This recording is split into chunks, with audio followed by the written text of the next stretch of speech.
எப்பவுமே வந்துட்டு நம்மளோட பேக் வீலை ரிமூவ் பண்ணுறதுக்கு முன்னாடி செயின் வந்துட்டு லாஸ்ட் கியரில் இருக்கிற மாதிரி பார்த்துக்கணும். அதாவது சின்ன பல்லில். ஸோ அப்போ தான் வந்துட்டு நம்ம வீலை ரிமூவ் பண்ணும்போது நமக்கு ஈஸியாக இருக்கும். செயினில் வீல் வந்துட்டு சிக்கிக்காது. ஸோ இதுதான் என்னோட சைக்கிளில் வந்துட்டு பார்த்தீங்கன்னா போல்ட் டைப் கொடுத்துருக்காங்க. அதாவது அந்த போல்ட்டை லூஸ் பண்ணிவிட்டு வீலை ரிமூவ் பண்ணுற மாதிரி இருக்கும். சில சைக்கிள்ஸில் வந்துட்டு அந்த குவிக் லாக் மாதிரி கொடுத்துருப்பாங்க. அது எப்படின்னா அந்த லாக்கை வந்துட்டு நம்ம எடுத்து விட்டுட்டு வீலை வந்துட்டு நம்ம ஈஸியாக ரிமூவ் பண்ணிக்கலாம்.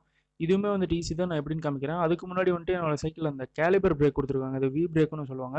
இந்த பிரேக்கை நம்ம ரிமூவ் பண்ணால் தான் நம்மளோட சைக்கிள் டயரை வந்துட்டு வெளியே எடுக்கும்போது நமக்கு இடைஞ்சல் இல்லாமல் இருக்கும். இல்லைன்னா அந்த பிரேக்கில் வந்துட்டு இடிக்கும், வெளியே எடுக்க முடியாது. ஸோ ஃபஸ்ட்டு நம்ம அதை ரிமூவ் பண்ணிவிட்டு அதுக்கப்புறமா வீலை வெளியே எப்படி எடுக்கிறது அப்படின்றத பற்றி பார்க்கலாம். ஸோ நான் ஃபஸ்ட்டு பிரேக்கை வந்துட்டு ரிமூவ் பண்ணிக்கிறேன். அதுக்கு வந்துட்டு நான் இந்த ஸ்பேனர் யூஸ் பண்ணி ஜஸ்ட் அதை வந்துட்டு லூஸ் பண்ணிவிட்டு அந்த ஒயரை மட்டும் வெளியே எடுத்து விட்டுட்டோம்னா போதும். நம்ம வந்துட்டு அந்த பிரேக் ஒயரோட நட்டு வந்துட்டு ரிமூவ் பண்ணிவிட்டு கீழே எங்காவது வச்சோம்னா குட்டியாக இருக்கனால ஈஸியாக மிஸ் ஆயிரும். ஸோ நான் அதனால் வந்துட்டு அந்த ஒயர்லேயே மறுபடியும் லாக் பண்ணி வச்சிட்றேன். அதனால் அவ்வளோ சீக்கிரம் எங்கேயும் மிஸ் ஆகிடாது, கீழே விழுகாது. நம்ம அந்த பிரேக்கெல்லாம் ரிமூவ் பண்ணதுக்கு அப்புறம் சைக்கிள் இந்த மாதிரி தலையில் கமுத்தி நிறுத்திடலாம். இப்போ வந்துட்டு சைக்கிள் பார்த்திங்கன்னா என்னோட ஹேண்டில் பார் அண்ட் தென் அந்த சீட்டோட பேலன்ஸில் தான் வந்துட்டு நிற்கிது.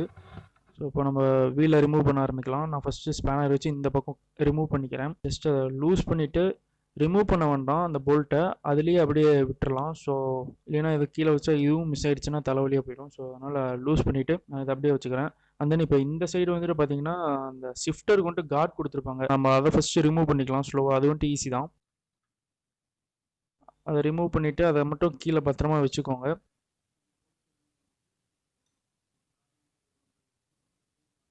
இப்போ வந்துட்டு நம்ம வீலை ரிமூவ் பண்ணுறது கொண்டு ஃபஸ்ட்டு அந்த போல்ட் அப்படியே கொஞ்சம் லூஸ் பண்ணுவோம். லூஸ் பண்ணி இதையும் அந்த சைடு மாதிரியே நம்ம வெளியே எடுக்க வேண்டாம், அதோடவே வச்சிடலாம், ஏன்னா மிஸ் ஆகிடும். ஓகே, அவ்வளோதான், வச்சாச்சு.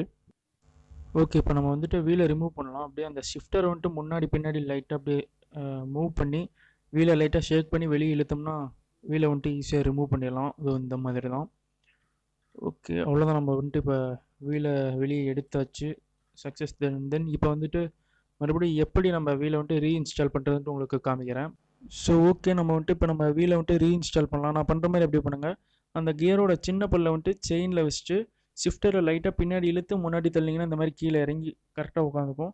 அந்த நம்மளோட 2 கையை வச்சு அந்த வீலை பின்னாடி இழுத்து கரெக்டாக அந்த ஹோலில் செட் பண்ணிவிட்டு வீல் நேராக இருக்குதான்னு மட்டும் செக் பண்ணிவிட்டு நம்ம லூஸ் பண்ண அந்த 2 போல்ட்டை வந்துட்டு மறுபடியும் ஃபுல்லாக டைட் பண்ணிடுங்க, வீல் வந்துட்டு ஆடாத மாதிரி.